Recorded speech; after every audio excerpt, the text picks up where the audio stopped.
Welcome to south Indian dishes. இன்றைக்கி நம்ம வெயிலுக்கு இதமாக கிருணிப்பழம் ஷேக் எப்படி பண்ணலான்னு பார்க்கலாம். கட் பண்ணி வச்சுருக்கிற ஒரு கிருணிப்பழம், தக்காளி, இஞ்சி, அரை லெமனு, சர்க்கரை, புதினா, ஐஸ் க்யூப் போட்டு மிக்சியில் நல்லா அடித்து எடுத்துக்கோங்க.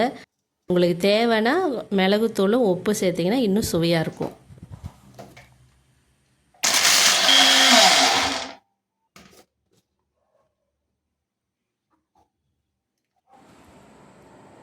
இந்த கிருணிப்பழ ஷேக் வெயில் காலத்துக்கு ரொம்ப நல்லது. நீங்கள் இதை செஞ்சு பார்த்துட்டு எப்படி இருக்குன்னு கமெண்ட் பண்ணுங்கள்.